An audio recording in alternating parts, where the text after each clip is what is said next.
Welcome to the Elusive Podcast. You found us. Which is tough, because much like our living room furniture, we're never in the same place twice. We are a history podcast, and we only cover the most elusive stories. Stories that get sifted out of the litter box of your average news day. I'm your host, Levi Vanschoiack. And I'm your other host, Lyndsay Burnett. Between the two of us, we contain almost an endless amount of mostly useless information. We are also what happens when two people like that get married. Once a week, one of us will share an elusive topic or story with the other. We do our very best to try to find something the other doesn't know about. And then, we try our very best to break the other's brain with said new information.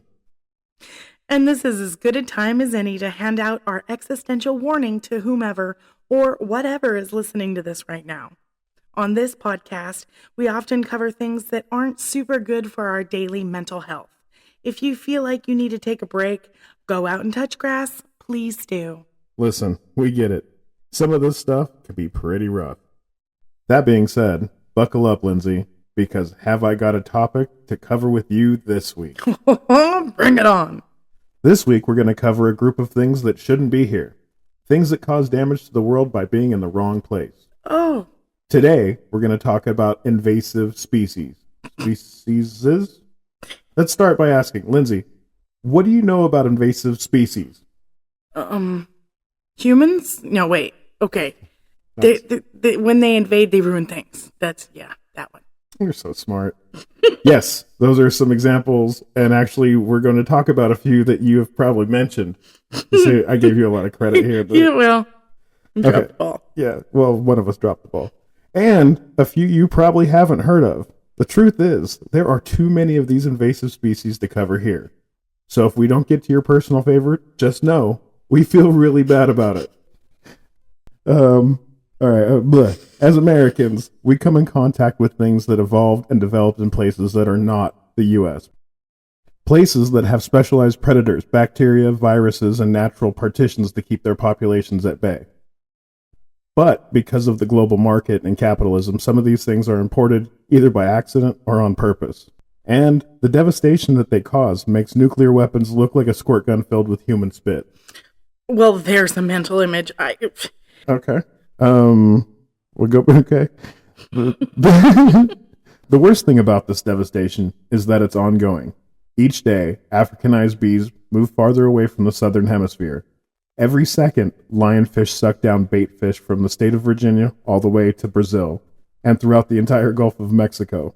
Each second, the creeping, smothering kudzu crawls across the creeping forest, killing everything like a poison-weighted blanket. That's horrific. And each and every second, it's convenient, the Bradford parrot trees will choose to smell like a dirty diaper filled with cum and baby shit mixed with dead fish. Wait. We're what? Yeah, they smell pretty, but they're the worst trees ever. But creepy crawlies and trees that... Okay, keep going, sorry. Oh, yeah, we got a whole bunch of things to go through. Oh. Snakehead fish, Asian carp, all the way to the iconic tumbleweeds that crawl across western landscapes. And the longer they are here, the more destruction they cause. Chances are, if you live here, you've felt discomfort at the very least because of these species. The spectrum goes all the way from just slightly annoying to some things that will straight up murk you like you owed them money after going after your kneecaps and soft bits before taking you out. Kinda like the back room of a casino. You know, the ones that don't have any cameras? Not personally, no. Well, speaking of that, or not really, a bad segue. Lyndsay, how much do you know about bees? Oh, a lot of odd facts. Like, my grandpa, he had a few beehives, and I know that beekeepers have the longest lifespan because something about the way that the bees vibrate, it helps your heart. Fascinating. I know that bee pollen can help if you have allergies to an area. Random facts like that. Wow. Well, you actually know a lot about bees. A little intimidating. Now tell me, do you know about Africanized honeybees? I know they're supposed to be killers. Yeah, you might know them by the different names. Some people call them killer bees. Yeah, that one. Being from Arizona, I was pretty sure you've heard of them. Actually, I got stung by over 100 of them at once while I lived there. I used to have this cool little hiking spot next to a creek, which is rare there. Because there's not water, because it's the desert? Right. Yeah. And I brought my friend and his girlfriend. And before we got there, I took time to warn them about, like, don't slap at bees, don't swat at them. Right. It's like the worst thing you can do to bees. Don't pass the pheromones around. Right, because, that's what makes them pissed off. Anyway, long story short, I explained all this to them. But, if you have a little self-control and you ignore them, they'll leave you alone. The last thing you want to do to a bee is swat at it. Right. And that's the thing. All you need to know out there, even if you are dealing with regular-ass bees, if you swat at them, they will absolutely fucking sting you. Mm-hmm. But you see, that's not the problem. One bee sting isn't all that bad. Unless you're allergic. And then it's bad. Yeah, then you can get forcibly checked out by them.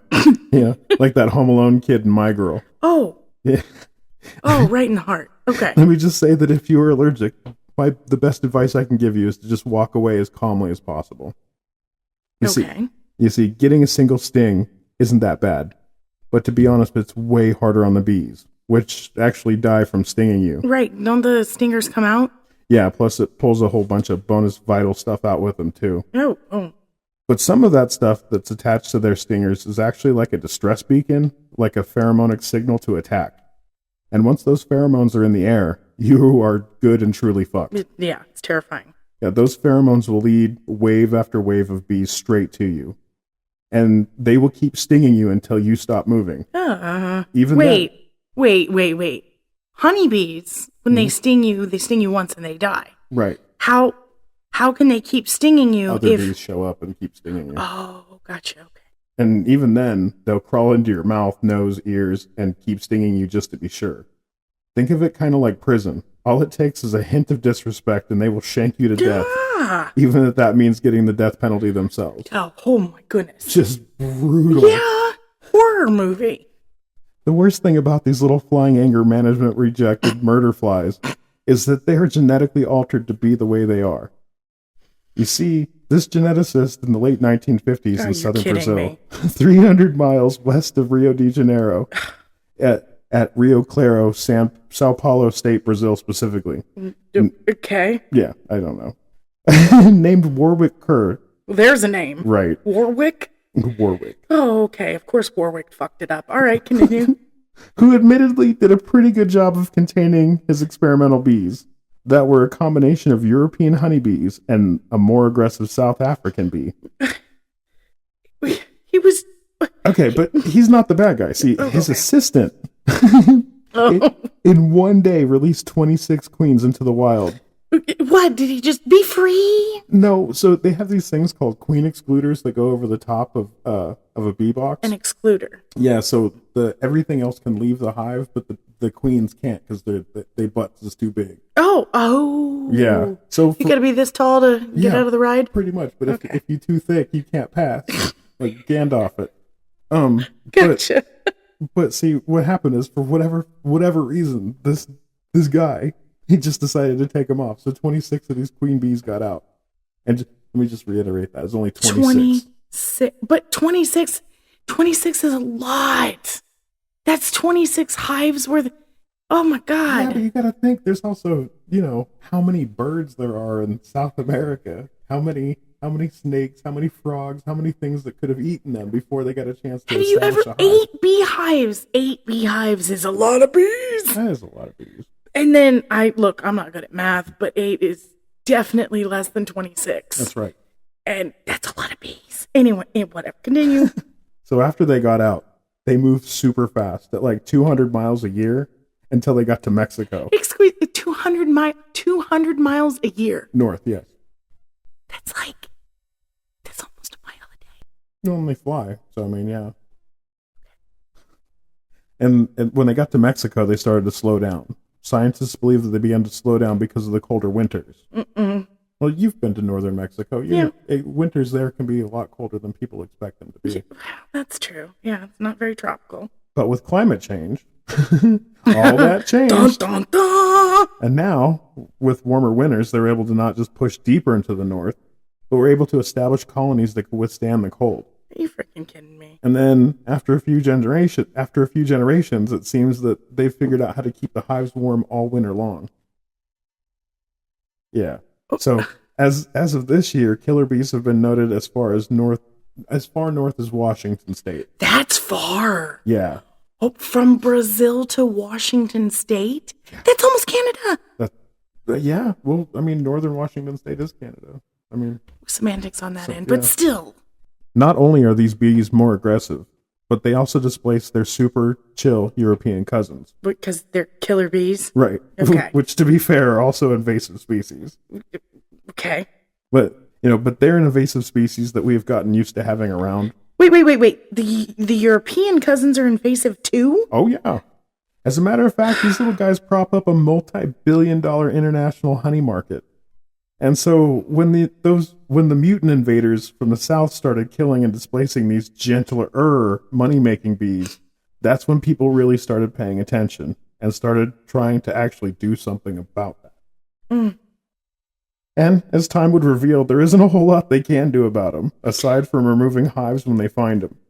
Unfortunately, the Southwest is a massive place. You know this. Well, yes. And there are some places that you can find killer bees that are not easy to get to, even on horseback.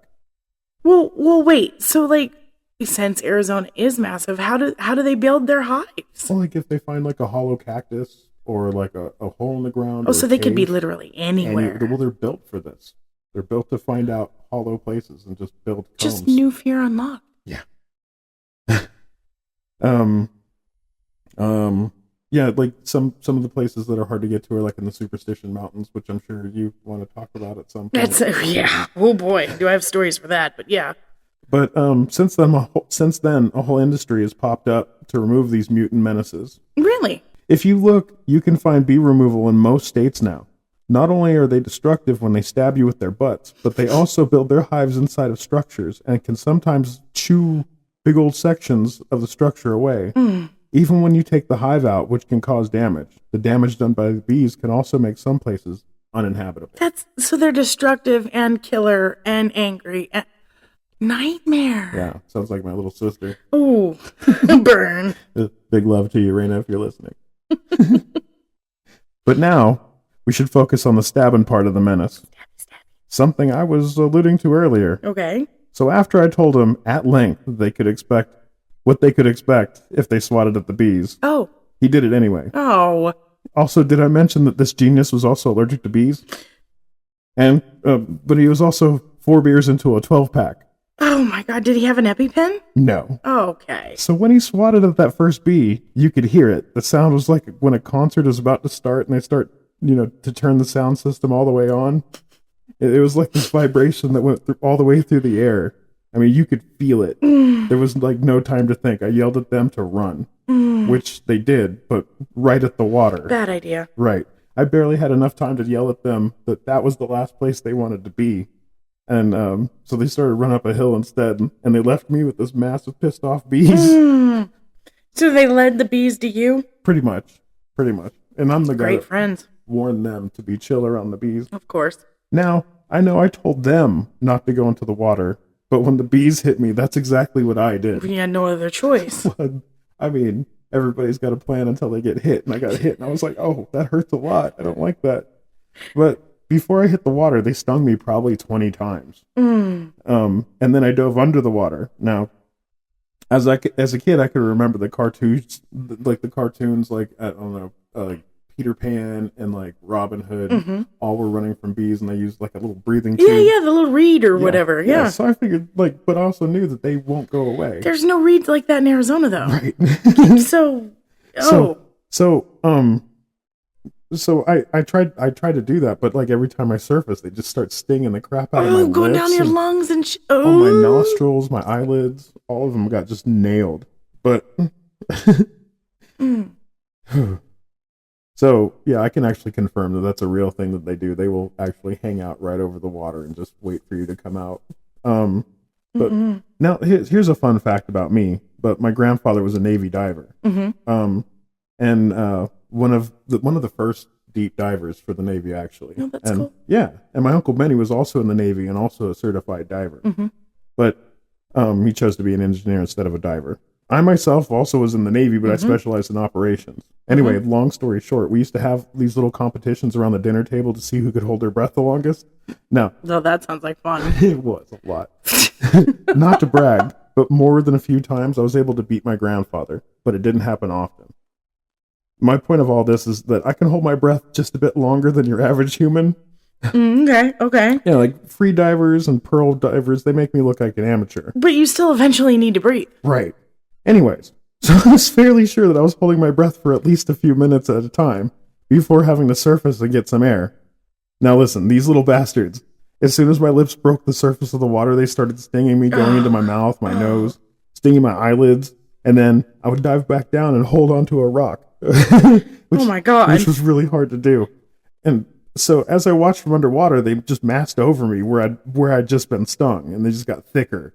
And then for the first time, I started getting afraid. Like, up until that point, I was just doing some, like, a funny story that I was going to be telling my hiking buddies later.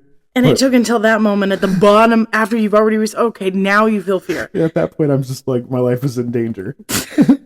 You see, killer bees are tenacious. They will chase you over a half a mile from where you originally stung. And if you fall within that half mile, they will kill you. They will sting you to death and suffocate you by flying in your mouth and crawling down your throat. I swear you've just unlocked a new nightmare. No. And trust me on this, is because that's what they tried to do to me. As I watched them mass above the water, some of them actually hitting the water trying to get at me. Like, they literally floated down the river. Like, I could not believe it, how like a cartoon, just cloud of pissed off bees. But thankfully, I was like 3 feet underwater. I knew I had to get the fuck out of there, or Ron Perlman was going to be making fun of me on TV after my death, and I was not about to let that happen. Nope. So I let the current pull me downstream. Now this is the part where I got super almost poop your pants scared. They followed me downstream, even though I didn't surface for air. It didn't matter. They had visually locked onto me. So they recognized you were under the water. Oh yeah, and they followed me. And in the end, I adopted the old cartoon solution. See, I found something to breathe through. Oh, what? You see, if the bees don't sting you, there's no pheromone for them to follow. Okay. So if you can get them to start to calm down, eventually they'll go away. Okay. I had these little nifty mesh hiking shoes meant to make me feel like I was walking barefoot. Okay. So there it was, clenching a rock with my thighs as I held my hiking shoe sole up. I was able to take a few wet and very foot fragrant breaths without getting stung. But you could still breathe. Oh, That's yeah. brilliant. Well, I mean, and they couldn't crawl in your face because you were using the water as a blocker. That's right. I mean, they stung the sole of my shoe, but after the while, they stopped even stinging that, and then they all just went away. Wow. I'm not a fool, so I waited long enough after to make sure that the guard bees weren't still hanging around. Yeah. And then I, I got out of the water, and when I did, my friends were heavy on the air quotes there. Yeah, no kidding. They came creeping out of the desert as soon as they saw it was safe. They had been watching me from safety as I was getting the shit stung out of me. And when they watched my neon orange shoes bobbing in the water, they told me they thought that I had died more than a few times because they couldn't see me, underwater. And they couldn't see that I was bleeding through my shoes, so it just looked like a horror scene. But to be fair, like, what could they do against bees? Like, Right. oh... Later, they would inform me that the only reason they stuck around was that I had the keys to the car in my pocket. Oh, there's some friends. Right. Ooh-wee. They were debating on who should go through my pockets, the pockets of my corpse to get them. Just a little tidbit here. We aren't friends anymore. And not even because of the bees. Anyways, when they finally came back to me, it was me that had to go back to where he originally slapped that bee, because that's where we dropped all of our gear. Were they still there? Well, no, when I got back, they were still angry, but like away. Oh, good. So I grabbed all 3 of our backpacks and I got out of there. Once we found a shady spot, they started pulling the stingers out of me because I had these little tweezers from a sting kit that I had, and they counted 112 stingers that they pulled out. That's horrible. Yeah. How did you feel? Like, did you go into anaphylactic or anything like that? I got a little. I got woozy for a few hours there, but admittedly, with all the welts, it was hard to tell how many had fallen out underwater. Oh, wow. So they were only able to pull out 112 that they could see. Oh, but I had bruises and welts from many more. Oh, wow. As well as the ones in my nose and my mouth and throat, which were absolutely the worst. Well, the ones on my eyelids were probably the worst now that I've had time to think about it. I don't know how many times I got stung, but it was enough that I should have gone to the hospital. The woozy feeling I was telling you about. Because after we got home, because I had to drive. Of course you did. Because she didn't have a license. You said he was drinking, didn't you? He refused to stop drinking after that. And I couldn't think of a worse way to die than on fire, upside down in a ditch, covered by bee stings. No. If you die like that, you have to come back as like a mummy or like the Candyman or whatever. And I'm not about that life. No. So I drove us all home. Like on the way home, my nerves and muscles started jumping on their own. And I barely got us up the driveway before I lost the ability to steer the car. It was. Oh no. Yeah, it was terrifying. Your muscles just gave out? Well, see, that's the thing about bee venom is once it gets into your system, that's what it does. It makes your nerves and your muscles just jump without. You can't control it. It feels like a mini seizure, if that makes any sense. Oh, that's terrible. Yeah. So for the next 3 days, while the bee venom worked its way out of my system, I would get these cramps in my muscles where they would get rock hard and vibrate. It hurt like hell. Let me reiterate. It fucking hurt like hell. But it only lasted for at most like maybe 30 seconds. Okay. But my joints felt like I had advanced arthritis for like a couple of weeks after that. Everything was inflamed. Yeah. So I guess really long story short is that you really don't want to swat at bees. No. Honey, killer, or otherwise. Don't do it. And don't hang out with people who are dumb enough to be allergic and slappy around them at the same time either. It's about taking your safety personally. And that's the only way I know how to live now. So now do you ask every friend, how do you react to bees? How do you react to bees? Before I say you're my friend. How do you react to bees? Are you calm enough to deal with bees? No? Okay, I gotta go. I gotta go. We cannot be friends. So, killer bees crossed into the United States in 1990.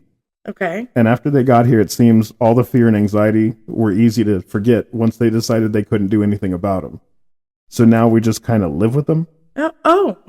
Okay. For some of you newer people that have been born since 1990, that's the only bees you've ever known. And even those are endangered. So it's just bad all the way around. I was born before the 1990s, and I'm pretty certain that killer bees are mostly all I've seen. Yeah, pretty much. Every experience you've had with a bee has probably been with... Except for the few my grandpa had in his... Yeah. Wow. Yeah. Speaking of things that are just bad all the way around, have you ever heard of nutria? Is that the stuff that you put on your toast? No?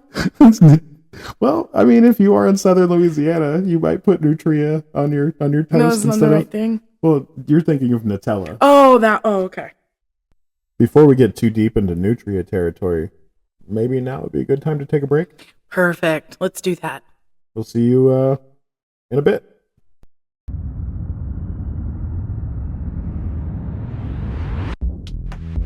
And we're back. Welcome back.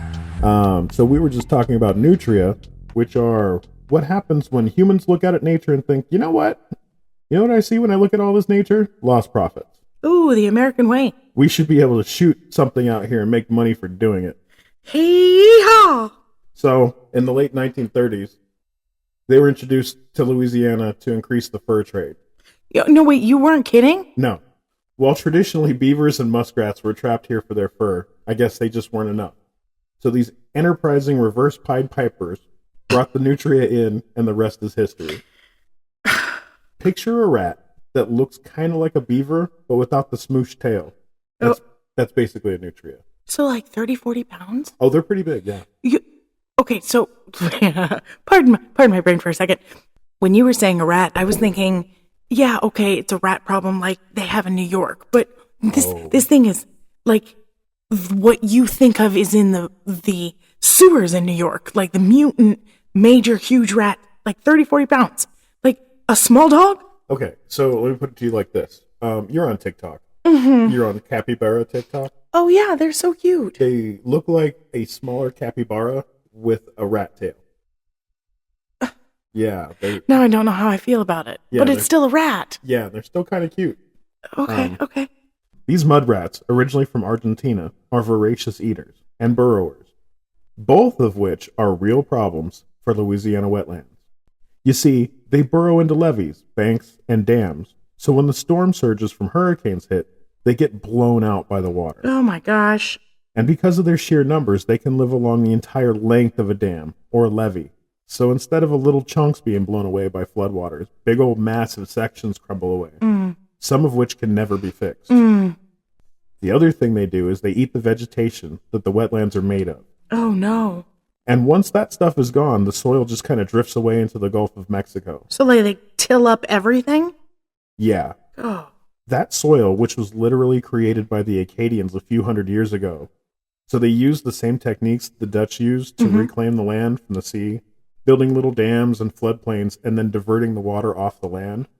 So, like, after 3 years of the land being dry of the seawater, it's perfect. It is the absolute perfect thing to grow. So it was man-made?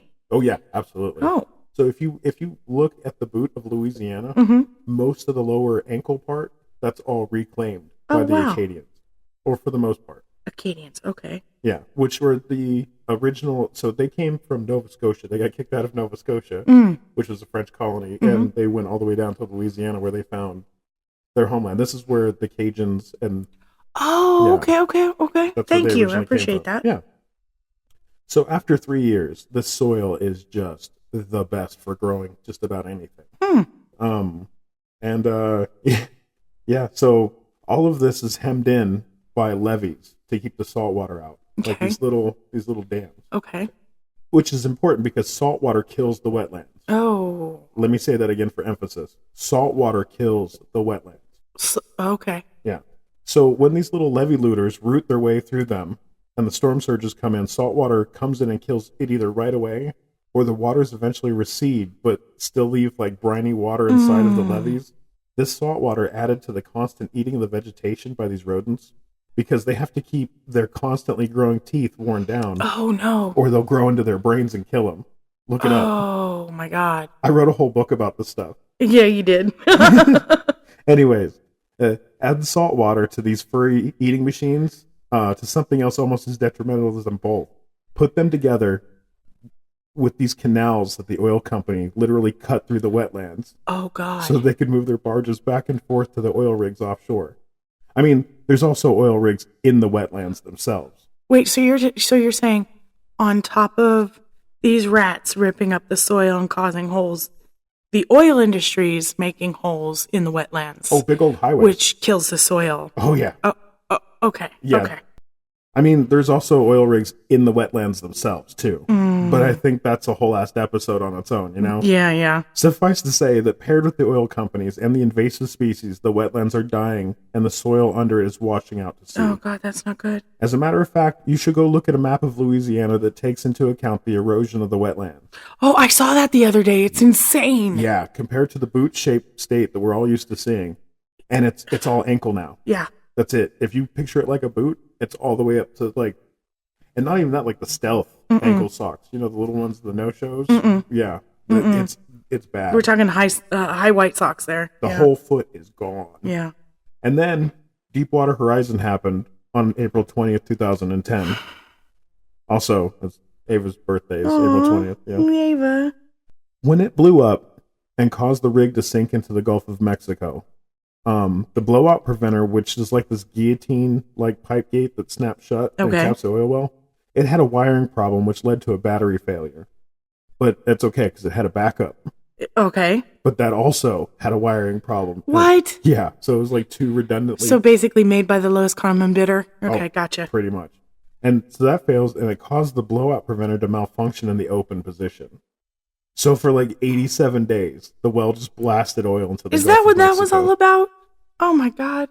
Yeah, for like 87 days. It just kept going. I didn't realize it was that long either. Yeah, until a capping stack was lowered into place and capped the well. 134 million gallons of oil were dumped into the wetlands, marshes, and swamps of the entire Gulf Coast. 134 million? 134 million. That's an insane amount. I don't think it's worse. All in all, 205.8 million gallons of oil and 225,000 tons of methane were released into the Gulf of Mexico. What does that do? Oh, it eats away at anything. It makes everything hotter. God. Yeah, it's harder for plants to convert CO2 Oh my around God. it. Like, Okay. It's just a killer. Okay. They were released into the Gulf of Mexico, and only 25% of it was recovered. You remember when they had like all the BP oil spill people out there and they were sucking it all up? They only got a quarter of it. The rest of it soaked into the ocean floor. I was just going to ask how. What? Or it washed up on the delicate banks of the wetlands. Also, the oil company is said to have sprayed dispersing agents onto the oil, which they can't prove, but that also makes it sink, and it's its own kind of environmental I was just going to say, what sort of chemical would you have to have that disperses something as thick and heavy as oil? That's something that was probably a recent addition to the periodic table for certain. But this oil, it floated into the wetlands, and it killed off the grass, the crawfish, the shrimp, the birds, pretty much just about everything that except for nutria. You see what I did? Nutria have been given a designation as an invasive species. Much like wild hogs, they can be hunted without a license, and they have a bounty on them, which last I checked was $6 a tail. Okay. Yeah. So they're just good for their tail? Well, after the 1980s, everyone just altogether decided to stop wearing fur, which, I mean, it's good. I mean, good for them, good for everybody. Right. But as a side effect, that caused the fur market to collapse. And when it did, their fur wasn't really worth anything. And people stopped hunting them. They went on to other businesses to make money. More likely than anything, the thriving seafood industry. Or the oil industry. No, of course, because it's right there. Right. Anyways, when these people stopped hunting for their fur, the population exploded from their previously manageable numbers to the exponential rat crisis that we're in today. A rat crisis? That sounds like something that could be put in a lot of different situations right now. We're having a rat crisis. A very specific rat crisis. They have shot them, trapped them, and even tried giving them birth control pills. Okay. In the end, it seems like the thing that is actually working is eating them. First off, my brain, just imagining the people that they had to round up to, what do you hold down a rat and hold still? You got to take your pill today. Like, I think they just shot them with darts. That makes way more sense. Right. Okay, all right. So chefs from around the world have been working on ways to make these little things palatable for the average American. Oh, you did say eat. Yes, I did. You eat? Eat. Okay. And surprisingly, it's not all that hard.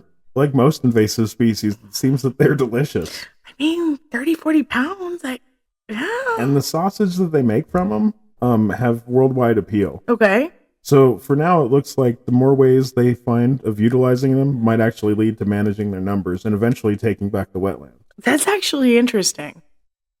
That's actually really interesting. I mean, how many, obviously you can't eat bees, but if you can eat rat and there's that many of them, you can eat wild boar like you mentioned.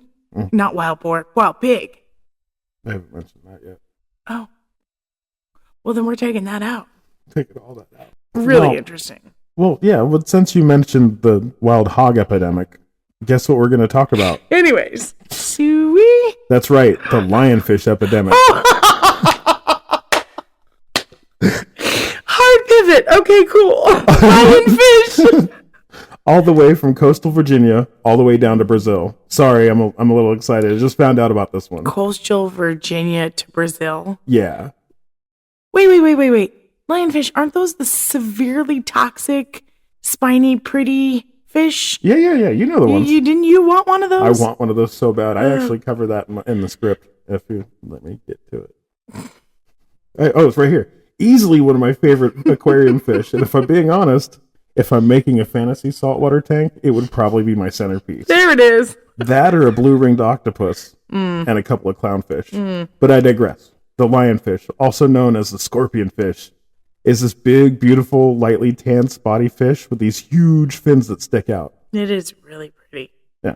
Well, each one of those fins sports these toxic spines that make them all but inedible outside of their native waters in the Indo-Pacific and the Red Sea. They've evolved to have them in their diets. Also, the ones that can't eat them, they just stay away from them as best they can. That makes sense, yeah. Right. When they were originally released in the Atlantic off the coast of Florida by an amateur tank enthusiast, either because they became intimidated by the special needs of the exotic pet, or because they didn't like their aesthetics in the tank. Be free! Oh my god. I personally believe that they probably escaped during a flood of a hurricane when somebody evacuated and didn't bring their whole aquarium with them. That makes sense. Yeah, I mean... Yeah. Who's bringing the spiny fish? It'll be fine. Or it won't. Let me get my suitcase. Did you pack the fish? No? Just leave it. That makes the most sense, yeah. Believe it or not, storms usually have a big role in spreading invasive species into areas they don't belong. I can see that. Take the Asian carp, for instance. The same thing happened with them. They were brought in to help treat water and water treatment plants by eating waste. Okay. Poop, yeah. I'm aware of what waste is. Okay. Just trying to figure out why they bring in Asian carp, but continue. Because they proliferate. They're easy to breed. They're usually easy to manage. But American carp are just lazy and don't want to work? They're not willing to eat poop, I guess. Oh, okay. Yeah. So we got to bring in the ones from Asia that were willing to eat the poop. Oh, my God. Now, so all it took was one single storm surge, and they escaped from these ponds and into the rivers. No. Now, they are a real threat, displacing other species and eating other native species into near extinction. Okay. The exact same thing is happening with lionfish. But instead of happening in freshwater, it's happening in the ocean. Oh, okay. Yeah. But okay, now I'm confused. Are carp toxic? No. They just eat a lot. They like to jump out of the water and hit people in boats, which is funny, but also very dangerous. That is ridiculous. Are they good to eat? Yeah, so far everybody says they're pretty good. Oh. I've never had them, but no. I also don't eat fish. I'll talk about that in a whole other episode. Yeah. Okay. So much more to look forward to. So yeah, the exact same thing's happening, but in the ocean. Okay. Lionfish are voracious predators. Oh. They can and will eat their entire body weight in food every day. That's ridiculous. Yeah. And from any age in their life cycle, they can destabilize an entire food chain. So they're like the locusts of the sea.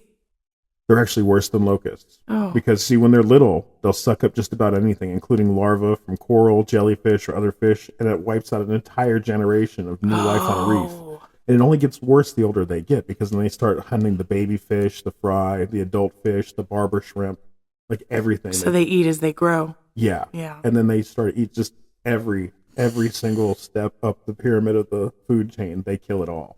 Up until something is dumb enough to try to eat them, and they wind up dying.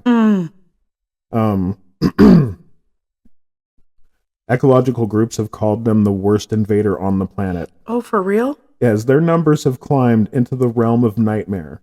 Over 1,000 lionfish per acre in some locations. That's insane. That's by the National Air and Space Administration. Yeah. That is a lot of little killer fish in a little area. Yeah, that's an entire coral reef. That's just gone. No, wow. But here's the weirdest thing. From DNA testing, it seems that fewer than 10 fish were originally released into the Atlantic. Are you serious? Yeah. Think about that for a second. It only took 10 fish to establish a new colony. You need to seriously think about that before buying a fish. No kidding. Ask yourself 2 questions. First is, if this fish gets out, what are the chances of it surviving in the wild? And the second question you need to ask yourself is, are you willing to be the harbinger of that kind of destruction?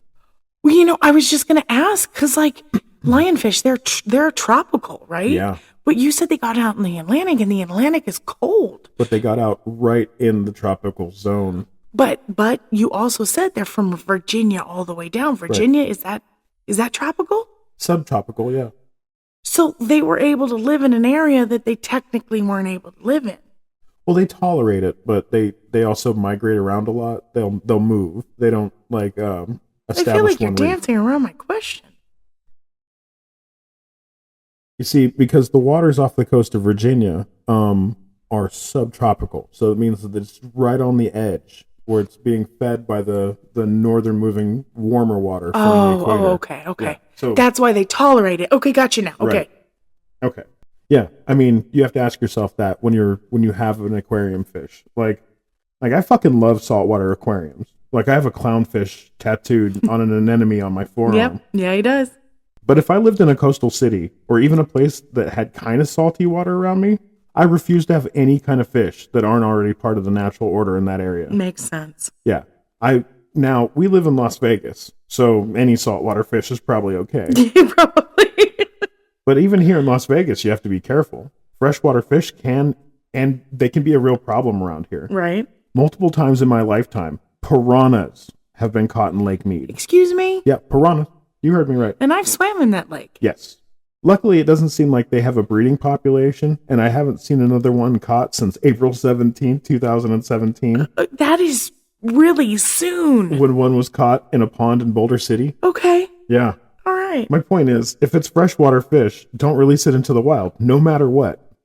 Think of it this way. If only one lionfish had escaped into the Atlantic, it would have lived out its life cycle and died alone. Yeah. But all it had to do was find one other lionfish in the whole vast ocean with the right corresponding genitals, and boom, you got a fish bomb. Yep. Yeah.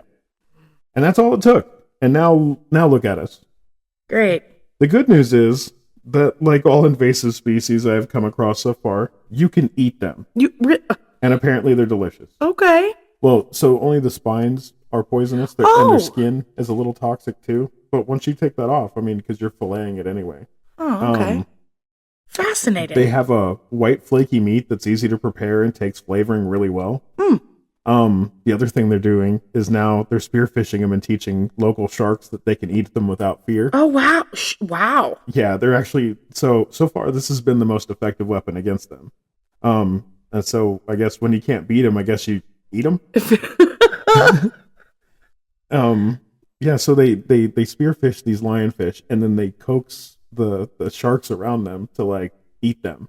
And then they've noticed that they'll go from eating one that's been speared to eating one that's just drifting around, because lionfish drift around like they own the place because nothing wants to bite them. But now the sharks are starting to figure out that they're easy food. So sharks aren't affected by the... Well, they are, but they can handle the spines. Oh, wow. Right. So that's really working. Human had to teach the sharks how to fish. Okay. Well, they're not from their food chain. Oh. So it would be like us. It would be like if aliens landed today and we're like, oh, they taste like turkey. We didn't know that. We'd be eating aliens all day long if we knew they tasted good. So, and it's good that we figured that out now, because recently the lionfish has found its way into the Mediterranean. Oh, no. Yeah, they believe it either hitched a ride in a ballast tank of a ship. Oh, God. Or they just took their time and swam through the Suez Canal. Both equally terrifying. Either way, they're in the Med now. Oh, yay. But with all these new techniques available, it seems it just makes it a little less scary than it could be. Oh, okay. Yeah. Well, there are plus sides, I guess. And that's a pretty good time to take a break. Perfect. Yeah. Get up, shake it off. Yeah, shake it off. I gotta go play with the lightsaber for a minute. That's not a euphemism. I actually play with lightsabers. Go twirly, twirly. Yeah. Commercials. And welcome back. We're back. Yeah.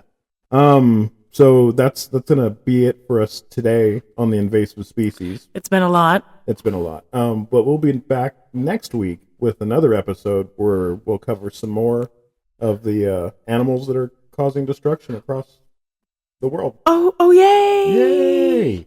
But that also, it brings me to my personal favorite part of the show. Oh? Yeah, you know what's about to happen. Yeah, I do. Yeah, so this part of the podcast we call New Curses. Go ahead and just tell them what they have in store. So this is the part of the show where we specifically craft a curse for the situation, for the people at the blame, or generally those that earn it. For instance, the usual fuck that guy. While normally this would be acceptable, it lacks a certain amount of, specificity. Yeah, specificity. Because specificity and curses, they really matter. Take the guy that released the lionfish into the ocean. Fuck that guy. Doesn't really cover it. No. Mm-mm. However, saying you hope that they find both the wrong place and the wrong time has a certain depth to the curse. Yeah, it makes it therefore acceptable. Yeah. So now we're going to go through a list of people or things that need to be cursed out this week. Yes. To the guy who removed the queen guards on the Africanized bees, releasing them into the wild, may your belt loops forever seek out door handles or other inconvenient things for the rest of your days, which he could still be alive, so To the person who thought it was a good idea to bring the nutria rat to Louisiana, I hope that you get anal leakage and year-round sneezing allergies. Oh, that'll do it. That'll do it. Yeah. Fuck you in particular. Yeah. And a special shout out to the oil company and their fucking canals. Oh, yeah. Yeah, to whoever thought that was a good idea. May they experience premature ejaculation anytime they think about premature ejaculation. That one. That's a fitting curse. Mm-hmm. So, may you have that. May you have that. Wow, I feel a lot better. I don't know about you. Yeah, that helped. Yeah, it just feels like it gives that little bit of cathartic justice, you know? Mm-hmm. You know what else feels like cathartic justice? What? Plugging your pluggables. There we go. What do you have for us this week, Lyndsay? Well, this week, you can check me out on Lyndsay's Whimsies on Instagram and TikTok, where I show my art off. You can find me just about anywhere you look for me. I'm approximately 11 ninjas everywhere. Xbox, TikTok. That's approximately 11 ninjas everywhere, or just approximately 11 ninjas? Approximately 11 ninjas. There we go. But okay. we are everywhere. All right. Yeah, you can purchase some of my award-winning recycled plastic art there. Fabulous. Yeah. So go check us out. And until then, we'll be back next week with another elusive story from history, if you can find us.